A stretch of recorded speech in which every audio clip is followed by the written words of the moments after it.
Theodore. He's a tugboat and a friendly tugboat too. A friendly tugboat too.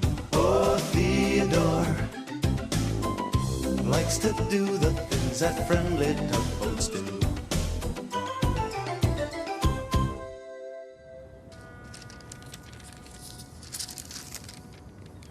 Hello. Would you look at this pile of paper that I have to read here? I'm gonna need my glasses for this. Oh, they're right here in my desk. Whoa! Oh my goodness. Someone's playing a joke on me. Wait a minute. Of course. It must be Big Harbor Fool's Day. What's Big Harbor Fool's Day? See, once a year there's a special day when we all play jokes to make each other laugh. Well, most of us. Let me tell you what happened to George last time it was Big Harbor Fool's Day.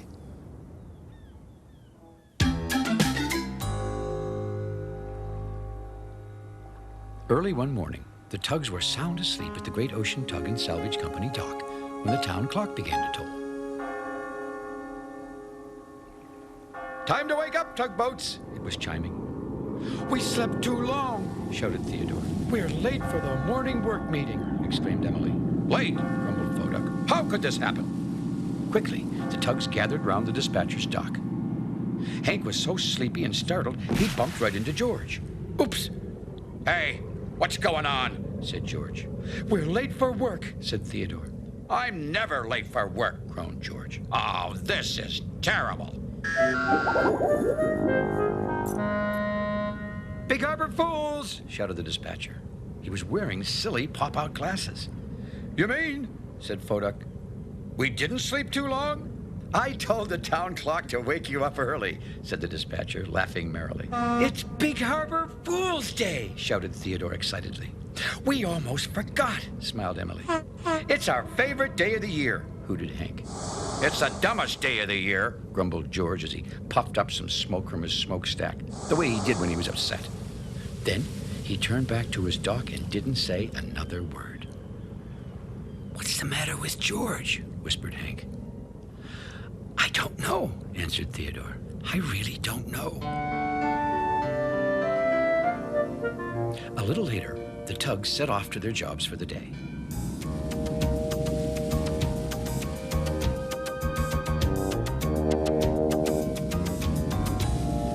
Theodore, Hank, and George went to bring Shelburne the sea barge into the harbor.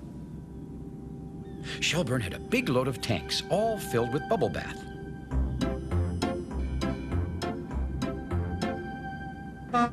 Theodore let out a small, sharp whistle, then hurried around behind Shelburne.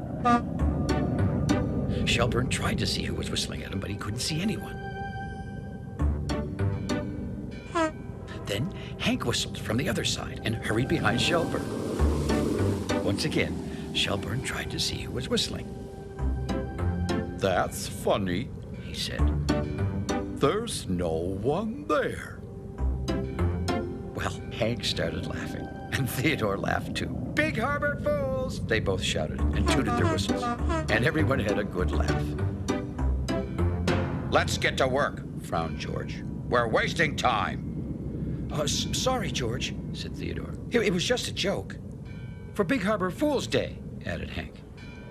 Can we get to work now? Repeated George. He scowled and buttoned onto Shelburne, blowing up some more smoke. Theodore, did we do something wrong? Said Hank. George just doesn't like today, said Theodore. But I don't know why.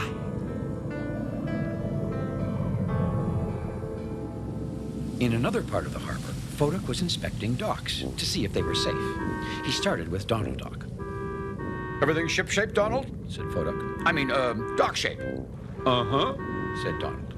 You see, uh-huh is all Donald ever says. Emily snuck up on Foduck, then hurried away with a smile as wide as a whale. Foduck didn't see the big sign Emily had put on his back. It said, "Honk at me, loud." Foduck hurried off to inspect the next dock. Philip and Fillmore, the ferry twins, honked loudly at him. Rebecca, the research vessel, blew her horn. What's going on? Wondered Foduck. Why is everybody honking at me? And even Northumberland honked. Emily could hardly wait to see what would happen next.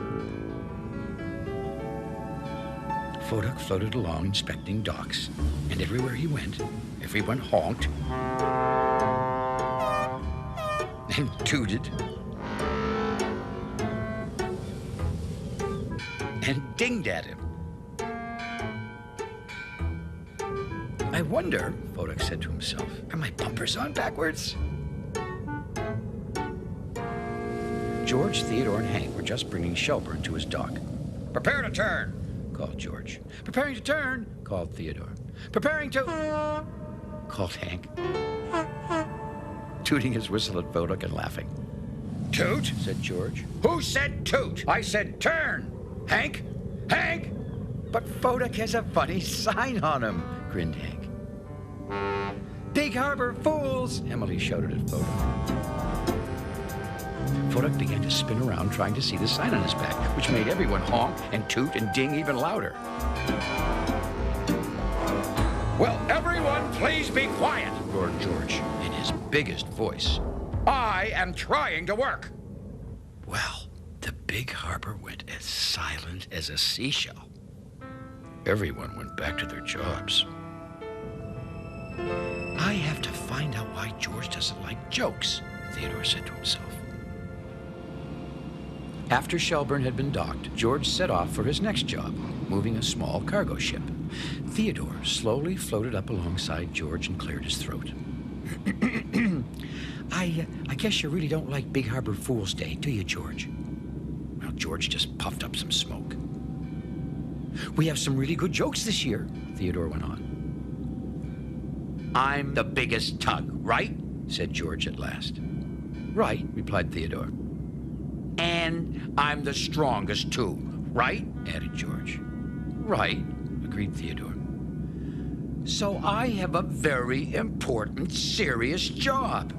I don't want to be a Big Harbour fool. It's silly. Well, it's fun to be silly, said Theodore. And then he added, you'd still be George even if you were a little bit of a harbor fool, too. Well, George seemed to think about what Theodore was saying, but then he frowned and said, of course I would. No, it's just silly.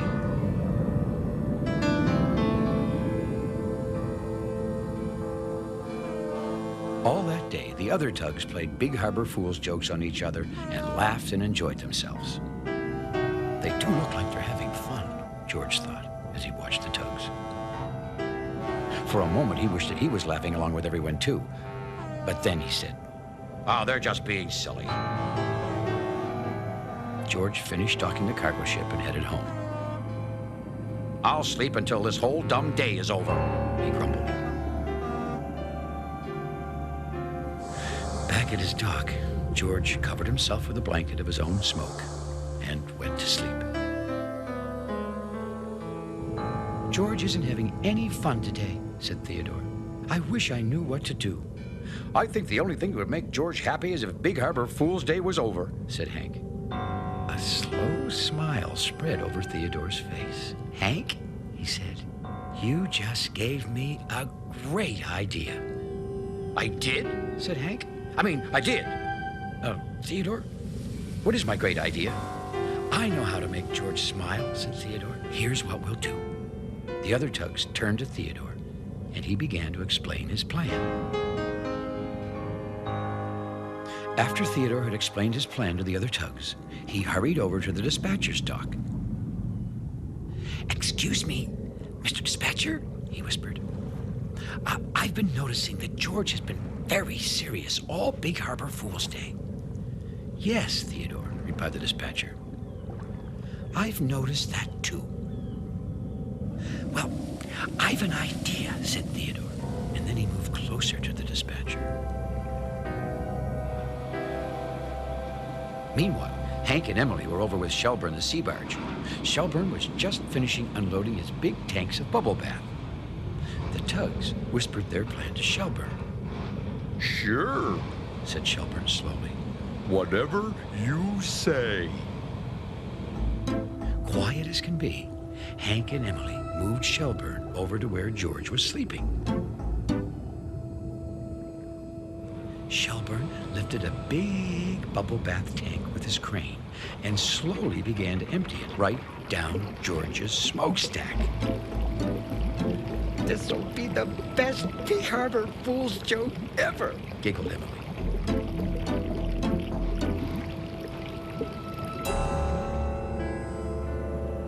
The sun was almost beginning to go down when George woke up. He looked this way and that way, and then the other way too. But he didn't see any big bunny tails or giant spiders or hear anyone honking or laughing. Maybe, thought George, Big Harbor Fool's Day is finally over. Right away, George began to feel better. Slowly, very slowly, he turned toward the other tugs. Well, when George saw the other tugs, he felt even better. It looked like everyone else was already asleep. No more jokes, he thought. Phew, great. Hello there, George, said the dispatcher, turning to him. How was your day? Very silly, snorted George. And I bet tomorrow will be even sillier. Tomorrow? Said George. Yes, the dispatcher went on. Everyone had such a good time today that I decided that tomorrow we'll have another Big Harbor Fool's Day. Another Big Harbor Fool's Day? Sputtered George. But oh no, no! George started to blow up some more smoke. And that's when the most surprising thing happened. Instead of blowing up smoke, George began to blow bubbles. What's going on? Gulped George. He couldn't believe what he was seeing. The other tugs turned to George. They were all wearing silly faces. Big Harbor Fools! They shouted. And then George noticed the empty tank of bubble bath beside the dispatcher. I'm blowing soap bubbles, said George. Does this mean tomorrow isn't Big Harbor Fool's Day again? George was so happy about it not being Big Harbor Fool's Day again that he just had to grin. You sure look funny with all those bubbles coming out of your smokestack, said Theodore. I guess I'm the biggest Big Harbor Fool of them all, said George. And you know, he had to admit that being a little bit silly felt a little bit good, especially being silly with all your friends.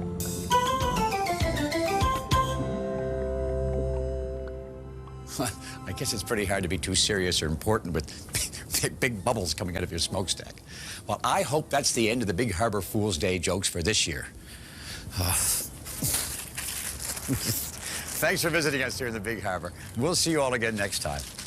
Oh, here's my hat. Oh, no. Now, this must be my friend Rodney. Bye for now. Rodney!